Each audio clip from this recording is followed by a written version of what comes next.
Michael Haas is a constituent of mine, and therefore Michael and his attorney had reached out to the office to present. There we go. We're right there.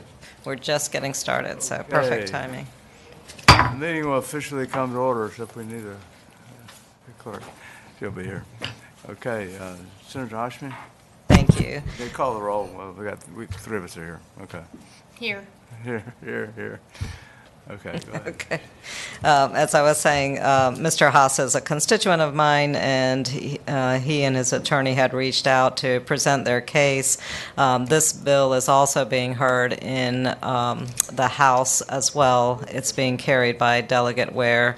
Mr. Haas is a constituent of Delegate Ware as well. So the background is that on April 19, 2022, the Virginia Court of Appeals unanimously granted a writ of actual innocence to Michael Haas.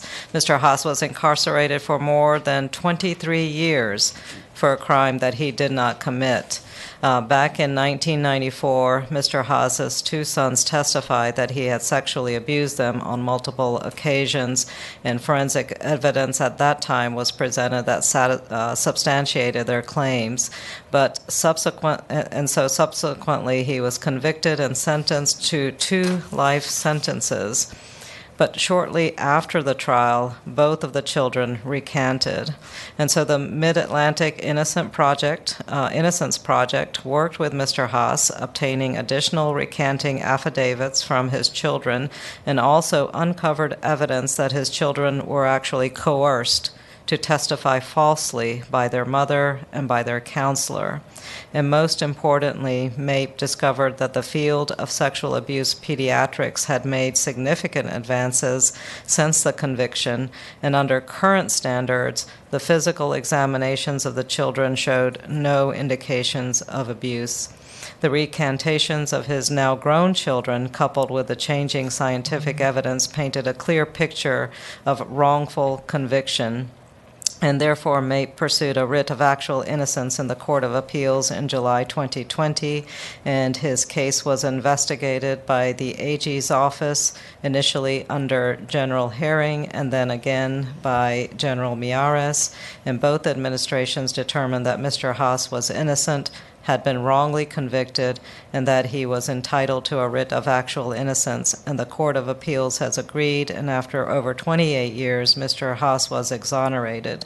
And so therefore, I'm requesting total compensation, and I apologize, this morning we got an amendment to the total compensation based on the new guidelines, and the amendment is there in front of you. It's $1,530,653, and so that is the compensation for his period of wrongful incarceration.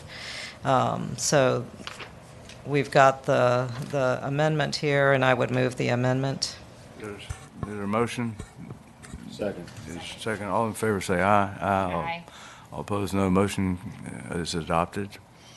So, Mr. Chair, that's the background that I would offer, and I would ask that the committee also hear from Mr. Haas and his attorney. Good. Okay. Thank you. Yeah. Whichever one, his attorney first, or Mr. Haas. Welcome. Yeah. So sorry for what happened to you. I'm going to keep this short, okay? This is what I have written up. Good morning, ladies and gentlemen. My name is Michael Haas. I spent 23 years in prison for a crime that never happened. From the very first accusations and all through my case, I proclaimed my innocence. These years in prison came with many heartaches and pains. I have seen things, experienced things that were and still are troubling for me. Being in prison with a tag on my back as a child molester was not easy to handle. Many other prisoners and gangs tried to extort money from me for protection, but I refused, which resulted in many fights. To be honest, I lost a few and won a few. In prison, a man has only one thing, and that is his word. Since I refused to pay for protection and stood my ground, my word was good, and I was respected for that and eventually left alone. The life of Joseph from the Old Testament in the Bible is very similar to my time in prison, as God showed him favor as he spent his time in prison for a crime he did not commit. God also showed me favor. I lost my father while I was in prison due to the stress that he suffered from the worry over me being incarcerated. My mother fought the whole time for my innocence, but she died a few months before I was exonerated. She was 96. I would like to say that this case destroyed my children's lives. They are still traumatized and very distant.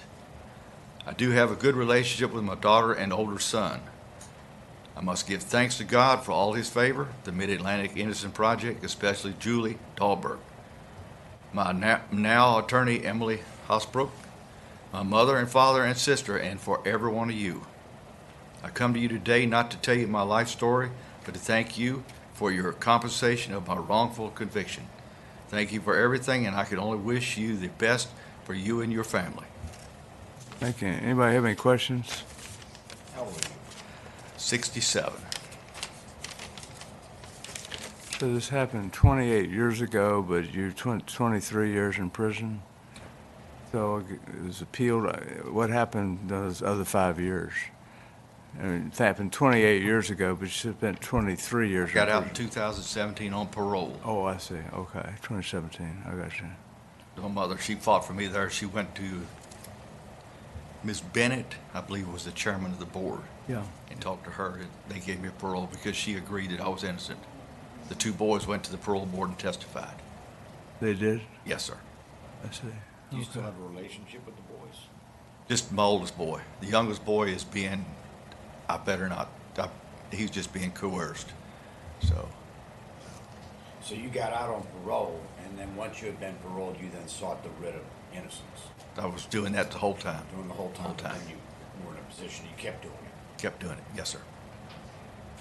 What was the evidence that you were innocent as opposed to the evidence you were guilty? The evidence was in medical, and then two boys had testified that something had happened. I see. So, I see. medical was very compelling. I even thought something had happened, and we had hired a private investigator to investigate everyone around the whole family. We couldn't find anybody. And then the medical, Julie Dahlberg came to Augusta prison when I was up there, and she told me that MCV, the expert, I think was her name, Dr. Foster, had recanted, said that the forensic had changed. Nothing had happened. A doctor testified? The expert witness at the trial, Dr. Foster, Was he woman. lying? I mean, She just said the forensics had changed. I see. Medical history changed. I see. So, Okay. Yeah. Well, thank you and good luck to you. Dr. Foster, MCV. yeah. Okay, I may have to recuse myself. That's my wife's cousin. My mom's cousin, my godmother. Okay. It's Helen Foster. I'm not sure. Not sure. Okay. I support you 100%. I don't know. I'll just vote for it. Okay. Was it Helen Foster? It's Dr. Robin Foster. Oh, at NCV. okay. Never mind. Cancel. Okay. Any more questions of Mr. Haas? Okay. Well, thank you very much. Thank you very much. Thank you so much for being here. Yes. Okay. Here, his attorney. Yeah. Go on up.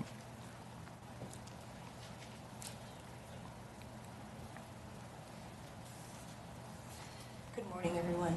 Thank you for having us here today. My name is Emily Hasbrook. I'm an attorney with the Ram Law Firm. I first met Mike and came across his case when I was with the Conviction Integrity Unit at the Attorney General's office. So I was one of the reviewing AGs under General Herring who reviewed Mike's case and looked at the evidence and determined that based on what we were seeing, we believed that Mike was innocent. We asked for an evidentiary hearing, which was conducted, and his two sons testified the same way they had been basically since their trial, that they had lied at their trial, that they were coached, and they were coerced into testifying. His sons have provided multiple recanting affidavits over the years. At his trial, his initial trial, Dr. Robin Foster with MCV testified that there was, that the physical findings of the children supported a claim of abuse. However, in 2016, there were significant advances in the forensics surrounding child sexual abuse. And for the first time, there was consensus across the country as to what was and what was not indicative, and supported those findings. Based on those changes in 2016, looking at the evidence that was in Mike's case, the findings there were no longer, substantiating any claims of sexual abuse. So those findings, coupled with the children's recantations, is what really, I think, drove this home for everyone who has looked at this case, from the Attorney General's under General Herring, from the Attorney General's under General Miares, and most importantly, through the Court of Appeals. Being involved in Mike's case is one of the greatest honors of my life. So, thank you. How did the kids get coerced? So at the time, Mike and his then wife were going through a very difficult divorce. The kids were living and staying with mom. They went to a therapist, and the therapist, what they testified to at trial, at at the evidentiary hearing and in their affidavits, was that they were very highly medicated throughout the entire through multiple years, and they would go into these sessions with their therapist, and they would be basically drilled to repeat back the allegations made against Mike.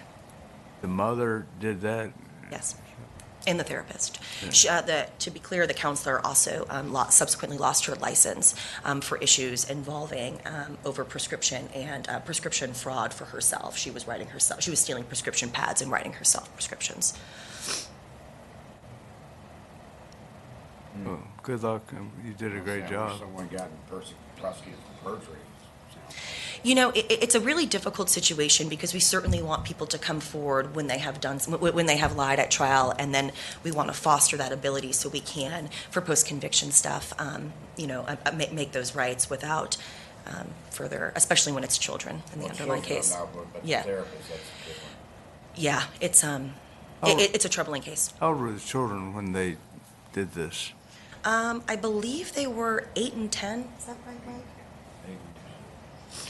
Yeah. And they began recanting, a couple years after the trial. It was pretty instant. Sorry it lasted so long.